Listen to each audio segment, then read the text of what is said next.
TV Com, líder de audiência nos 4 cantos da cidade. Alô, amigos da TV Com Assis, mais uma vez, com muita satisfação, estamos aqui para mais uma entrevista através do canal 22 e canal 40 digital pela Cabonet, através de todas as redes sociais, Instagram, Facebook, YouTube, e você pode se inscrever aqui no nosso canal, @TV Com Mídias. A nossa equipe técnica, Lucas Russo e Elaine Mazarin. A direção geral é do jovem idealista Fernando Pasquarelli, abrindo um espaço agora para a comunidade, para saber da nossa gente, das pessoas que nos cercam, do que fizeram, do que pretendem fazer. E hoje nós temos aqui, com muita satisfação, a presença do Dr. Camilo Gava, advogado, que já foi inclusive deputado e que já trouxe muita coisa para Assis, e a gente vai ficar sabendo disso durante o transcorrer dessa entrevista. Dr. Camilo Gava, obrigado pela presença, um prazer tê-lo aqui. Boa tarde, Luiz. Boa tarde, amigos da TV Com. Agradecimento especial ao Fernando Pasquarelli por esse convite. É sempre um prazer estar aqui falando com a população. Muito bem. Vamos falar um pouquinho da sua carreira na política. Como é que o senhor entrou na política, Dr. Camilo Gava? Eu entrei sendo vice-prefeito junto com o Carlos Nobre. Durante 4 anos tivemos à frente da Prefeitura Municipal de Assis. Depois eu tentei 2 vezes para a carreira para deputado, carreira política para deputado estadual, e acabei me tornando suplente da última vez, pelo PV, o primeiro suplente de uma bancada de 9 deputados. Aí a Rita Passos, que era uma deputada na época, acabou assumindo a cadeira dela, e eu fiquei à frente da Assembleia Legislativa como deputado estadual, representando o Vale do Paranapanema por 1 ano e 10 meses. E depois eu acabei recebendo um convite para ser executivo da Secretaria de Recursos Hídricos do Estado de São Paulo, onde eu acabei ficando lá 2 anos. E depois eu acabei recebendo também um convite para ser diretor de entrepostos da CEAGESP. Apesar do nome ser CEAGESP, ela é um ente federal, é uma estatal federal. E acabei lá fazendo um trabalho que eu, como a minha família era batateiro, ceboleiro, né, durante muitos anos, eu tinha uma expertise, conhecia pessoas desse setor, e acabei sendo convidado para trabalhar lá, onde eu fiquei lá durante 2 anos. E eu entendi um pouco como é que funciona a máquina estatal, como é que funciona as leis federais, enfim, aprendi bastante. O senhor foi vice-prefeito junto com Carlos Nobre, sem antes ter sido vereador? Isso, já fui junto com o Carlos, que também não tinha nenhuma experiência política. Aí acabei sendo sem ser vereador. Não tive essa experiência maravilhosa, que é a campanha mais difícil que tem, né? Eu acho que o cara ser vereador, quando ele é uma campanha muito complicada, porque saem muitos candidatos, e você, quando você chega a ser vereador, é porque o trabalho foi muito árduo mesmo, né? Não tenho a menor dúvida, não. Eu me lembro, vou falar aqui de uma passagem com o Dr. Camilo Gava, na sua gestão de deputado. Me lembro uma vez que conversei com um assessor seu, Silva Júnior, né, que já nos deixou, a respeito de uma verba para uma entidade assistencial aqui de nossa cidade. E o senhor acabou destinando uma verba de R$150 mil naquele tempo para a entidade. Não sei se posso declinar o nome. Pode, claro. Posso? É para o SIM. Isso. SIM é o deficiente. Foi R$150 mil que o senhor arrumou, tá certo? E o SIM acabou fazendo então o laboratório de dentista. Exatamente. Até hoje. Esse foi um dos benefícios que o senhor arrumou para Assis, mas certamente o senhor teve muito mais coisa para a nossa cidade e para a região. Dentre tantos, o que mais me tocou o coração foi esse, por conta do trabalho que é realizado por aquela entidade. E você sabe que até você fazer o trabalho com a entidade, arrumar o dinheiro, não é difícil. O difícil é a entidade estar em ordem com os documentos, porque a entidade geralmente ela recebe pequenos repasses e a maioria do custeio da entidade é a própria sociedade local que ajuda, né? Então foi uma dentre elas foi a que mais me tocou o coração, porque eles nunca tinham recebido nenhum tipo de ajuda. E quando eu fiz a emenda parlamentar para ajudar o SIM, eles ficaram felizes, porque primeiro que foram lembrados e que nunca tinham recebido e eles estavam em ordem, né? Então, que a maioria das vezes você manda para a entidade, eles primeiro têm que fazer toda uma documentação para se regularizar, para depois o dinheiro chegar. E eu fiquei muito contente porque foi um pedido meu para o Silva Júnior que transmitiu o pedido para o senhor, viu? Exatamente, é bem isso. E também o que foi importante e que ficou marcado foi a questão de eu ter conseguido, assim, meio que, no último momento, né, foi a verba para o AME. R$1 milhão para a construção do prédio aqui do AME, porque se a gente não tivesse conseguido aquele 1 milhão na época, nós não teríamos recebido o hospital, que hoje atende aí umas 40 cidades aqui no entorno, né? Então foi uma coisa assim que foi bem assim, a gente fez um trabalho, eu e o Dr. Ézio, o Dr. Ézio pediu, aí nós fomos na Casa Civil, e aí a Casa Civil, nós fizemos lá um trabalho junto ao Dr. Rubens Cury. E aí ele falou, olha, você pode destinar. E na época foi quase toda a minha emenda parlamentar praticamente foi para essa. Só que o legado que ficou é extraordinário, né? Hoje o AME atende, faz o atendimento na região toda, é uma excelência, todo mundo gosta do atendimento que é feito lá, né? Então eu acho que foi a minha maior conquista. Realmente o AME presta um serviço extraordinário, viu? Elogiado por todo mundo, isso verdade. Que é impressionante. Isso que é verdade. Isso que é impressionante. E porque tem alguns serviços que você traz e ele patina, né? E o AME não, o AME todo mundo gosta, caiu no gosto da população. Exatamente. Estamos conversando com o Dr. Camilo Gava, advogado, ex-deputado, aqui na nossa TV Com. Você pode se inscrever no nosso canal, anote aí, @TV Com Mídias, viu? A gente aguarda a sua participação. Microfone aberto aí para toda a comunidade. Vamos falar agora um pouco da política nacional e estadual, não é? Tem uma união agora, segundo consta, do PSDB, do MDB, do União e do Cidadania. Parece que está tudo acertado, diz que até 18 de maio lançam um candidato único para combater o Lula e o Bolsonaro. Como é que o senhor analisa essa parte? Terceira via, né, que eles estão falando, né? Agora já fala em primeira via. Primeira via. Tudo é composição, né? É uma briga de poder. Quem está lá quer ficar, quem está de fora quer entrar, né? Então, e é saudável isso para a democracia, né? Você tem um presidente eleito, um ex-presidente disputando, uma terceira via com ideias novas, talvez com oxigênio novo. Mas você sabe como é que é política, né? O finado Ulisses Guimarães já falava que ela é igual nuvem, você olha para o céu, tá de um jeito, você olha um pouco, muda tudo, né, de novo, né? Mas ainda pode surgir uma outra situação aí, que por conta de que essa palavra terceira via virou moda, né?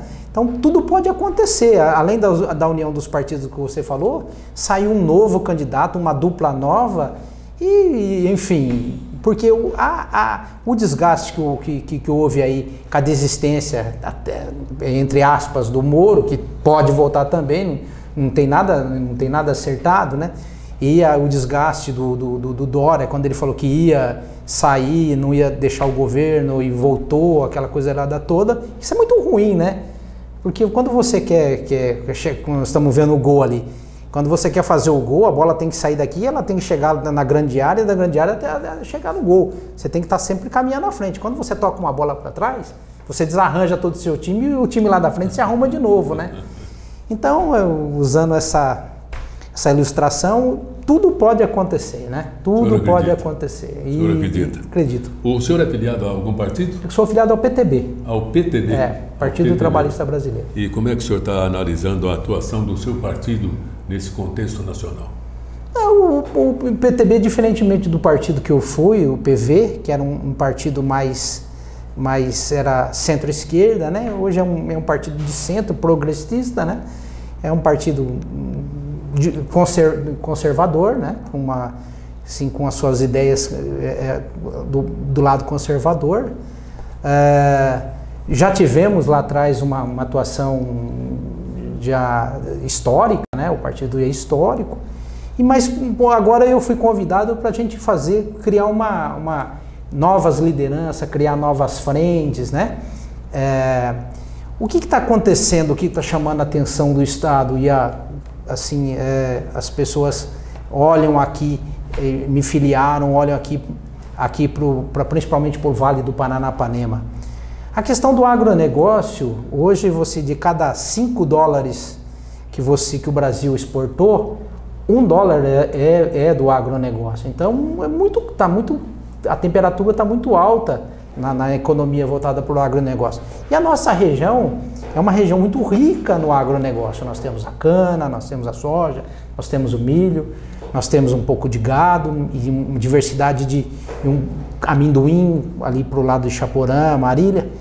Então, a nossa região, por ter essa vocação, ela passou a ser vista com outros olhos. Eu falo para a turma, olha, hoje a capital do agronegócio no estado de São Paulo é a nossa região. É Assis, Cândido Mota, Tarumã, Paraguaçu, Ibirarema, né? É o Vale do Paranapanema. Não tenha dúvida que contribui muito, né? É a maior região produtora. Diferente de outras regiões onde há a monocultura, ou é a monocultura da laranja, ou a monocultura da cana-de-açúcar. Hoje se planta soja por conta do preço, mas se planta pouco, muito timidamente. Agora, os agricultores, os plantadores de soja de excelência, de precisão, estão aqui no Vale, né? Então chama muita atenção. Quando você fala aqui, eu sou lá da região, os caras querem ter um interlocutor, uma pessoa que fale sobre isso, né? Que conheça, eles têm muita curiosidade de saber como assim se comporta dentro do movimento do agronegócio, como as coisas funcionam aqui em Assis, como a região funciona, como é que a região recebe investimentos, né? Então, isso que foi o atrativo aí deles terem me convidado para fazer parte de um grupo para discutir políticas públicas aqui no estado de São Paulo. E o senhor já está em atividade, então? Sim.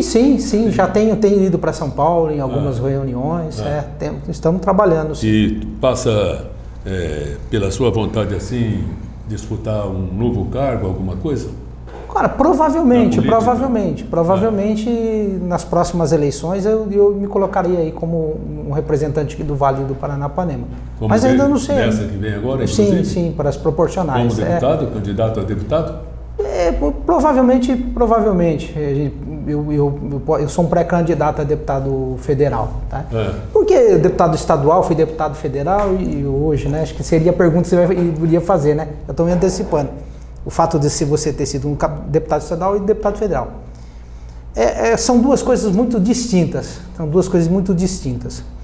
Primeiro que, por entender que o Vale do Paranapanema é uma região muito próspera, está muito forte, está muito aquecida, eu entendo que precisamos ter um deputado federal para fazer essa interlocução com Brasília. Por que Brasília? Porque você vai no estado de São Paulo, você vai discutir São Paulo, você discutir na Assembleia Legislativa, você discute uma agenda estadual. Tudo que você discute é com relação ao estado. E o estado já está muito bem focado na questão da saúde, da educação, dos investimentos que o estado tem, né? Então algumas coisas já estão projetadas. Já Brasília, você discute uma agenda nacional. Tá? Então, onde eu teria uma interlocução para tratar do agronegócio, para tratar de situações que eu possa estar ajudando o Vale do Paranapanema de uma forma mais efetiva, em Brasília, que é onde está o Ministério da Infraestrutura. O estado de São Paulo tem lá a Secretaria do Transporte, tudo, mas não tem um empush de dinheiro para investir no investimento que a região clama, tá? Não sei qual mas que a gente pode discutir. Onde você vai arrumar esse dinheiro? Em Brasília, no Ministério da Infraestrutura, tá? Às vezes então a discussão é lá em Brasília que acontece. Então a sua visão agora então é como candidato a deputado federal? Federal. Federal. Deputado federal. estadual já está descartado? Não, não, porque eu já fui deputado estadual, eu já conheço, e eu entendo que hoje é um momento para se discutir, para aproveitar essa temperatura econômica aqui e você fazer uma política pública no governo federal. E o senhor está tendo contatos assim, já nesse sentido? Ou como Não. Só conversando com algumas lideranças, trocando ideia, o que eles acham, como é que, para sentir o nome, né? Então, tudo tem isso também, né? Você tem que ver que PTB? PTB. Pelo PTB.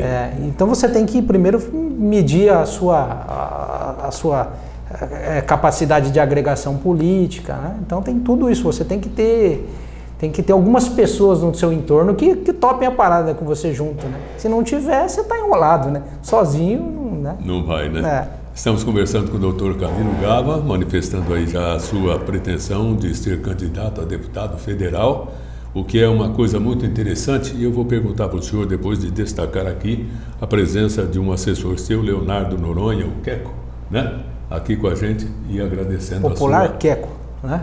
O Popular Queco, né? Popular Queco, agradecendo a presença, viu? Muito bem, o senhor está falando aí, candidato, o nosso Vale Paranapanema, principalmente para deputado estadual, pena muito porque de repente é uma penca de candidato. Como é que a gente faria isso para erguer a nossa região com legítimos representantes da Assembleia também? Uma unidade, né? Uma unidade, todo mundo esquecer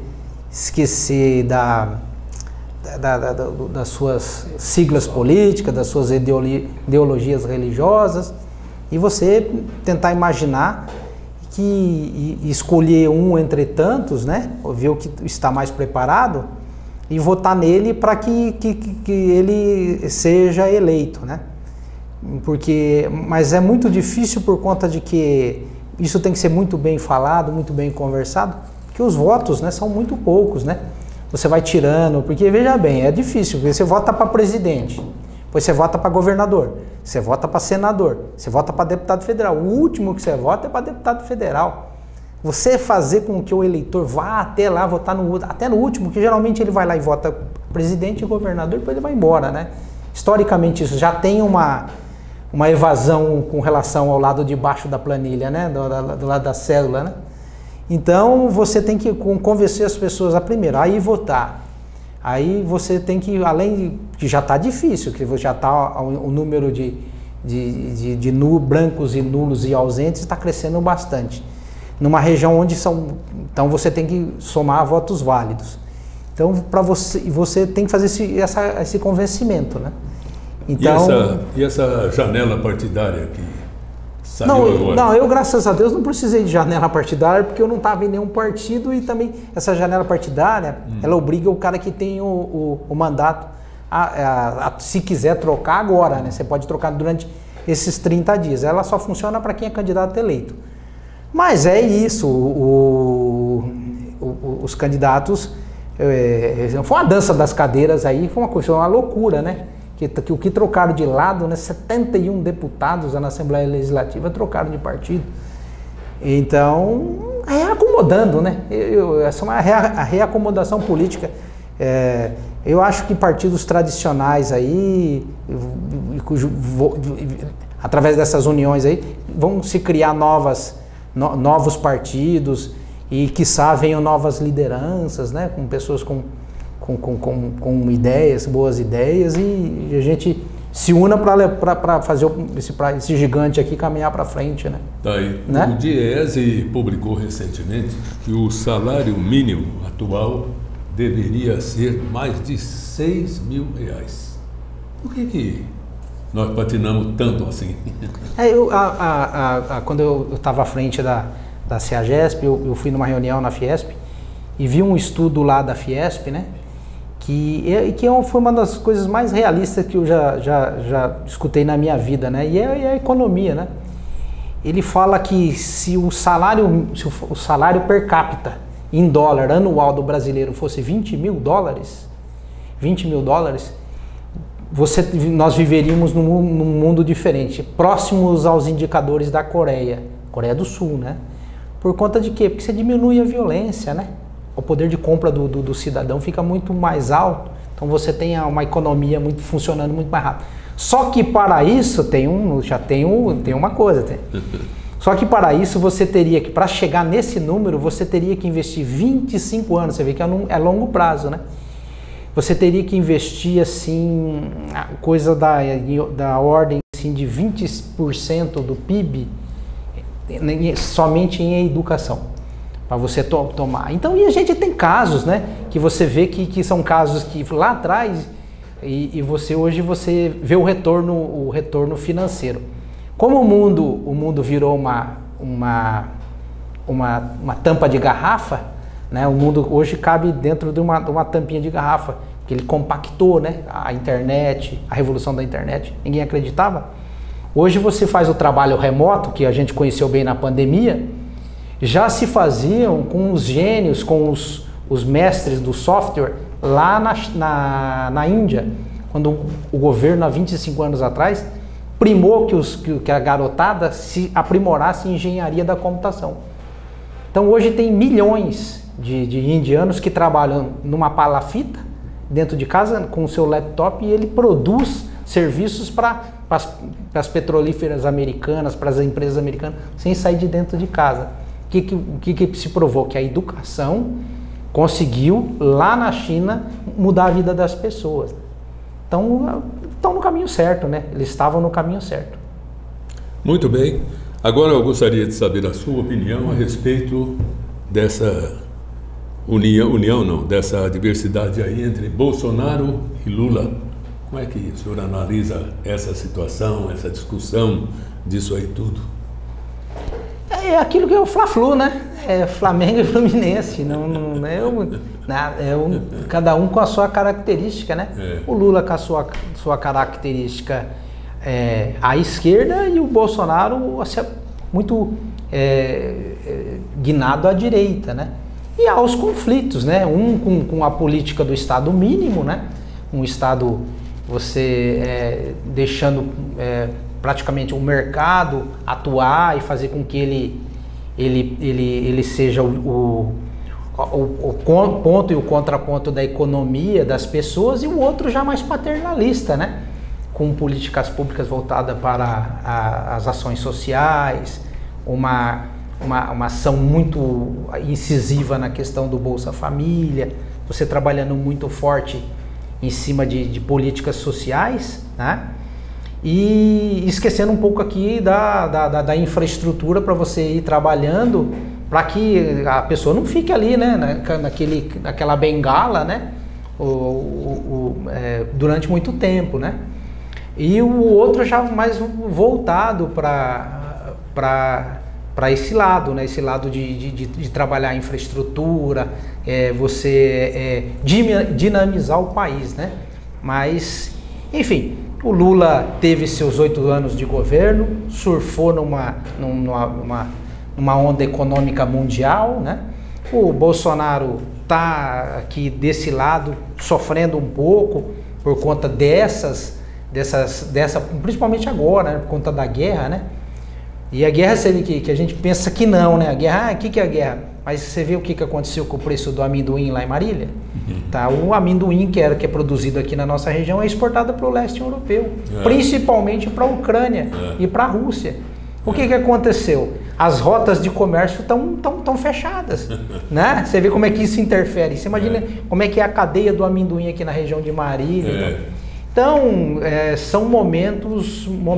Mas acredito que os dois são bem intencionados, os dois querem bem para o Brasil. Agora, o ex-presidente Lula fez determinadas declarações aí que era para a intenção dele até invadir casas de deputados, etc. e tal. Aí não sei o que ele está pretendendo com isso. Para mim, ele está querendo perder a eleição. Ele está sempre em primeiro lugar nas pesquisas aí. São declarações que as pessoas dão. Às vezes o cara fala uma coisa, é deturpado pela imprensa. O Bolsonaro também fala algumas coisas, os caras aumentam bastante em desfavor dele. Às vezes o Lula também fala, mas essas coisas a gente tem que analisar num contexto de saber mesmo como é que ele falou, como é que foi falado, como é que o Bolsonaro falou, porque às vezes as pessoas editam o que o cara fala, às vezes o cara fala, não é bem isso que ele quis dizer. Então eu sou muito cético com relação a essas declarações, porque tem uma imprensa que tem um interesse do lado A, um interesse do lado B, e eles começam a cruzar essas informações e deixa a gente doido, né? Mas eu prefiro acreditar quando eu escuto o pessoal falando, né? Eu sempre, eu ouvi ele falar, eu vi isso, eu vi aquilo. Porque, E vi também, pela isso. televisão. Então a gente, mas assim, eu sou muito, porque eu vejo às vezes os caras descerem um pau no presidente, né? E às vezes o presidente não falou aquilo, cara. E é o pessoal daqui. Aí às vezes os caras falam aquilo, então eu procuro ficar meio... E que é como que eu tenho falado, sabe? A gente tem que focar aqui nos problemas locais, né? Que as coisas acontecem aqui na nossa cidade. Então, a gente tem que ficar antenado. A gente tem que começar daqui para fora, né? Apesar de que as coisas acontecem no país e nos afetam. Bem, nós queremos agradecer a sua presença, a sua entrevista. Obrigado. Lembrando que o senhor se declara já pré-candidato a deputado federal. A nossa TV Com estará com os canais abertos aí durante toda a campanha do senhor e de quem mais se apresentar como candidato, entendeu? Obrigado. Parabéns, Luiz. o primeiro a declarar aí que é candidato, e a gente realmente precisa de gente assim disposta e dinâmica e com conhecimento de causa como é o senhor. Sim, obrigado, agradeço. E eu acho que caso eu seja candidato no momento próprio, oportuno, eu conto com a ajuda de todos, né? Porque isso é uma luta que não é só minha, né? É uma luta da região, né? Então, teremos que estar pensando bem. E acho que hoje aí, com 57 anos, acho que me sinto preparado, me sinto amadurecido e acho que posso fazer um grande trabalho aí pela nossa cidade, pela nossa região. Muito obrigado. Obrigado a você. Boa sorte. Acabamos de conversar com o Dr. Camilo Gava, advogado, ex-deputado estadual, pré-candidato a deputado federal aqui na nossa TV Com. Agradecemos a sua atenção, desejando a todos boa sorte. TV Com, líder de audiência nos 4 cantos da cidade.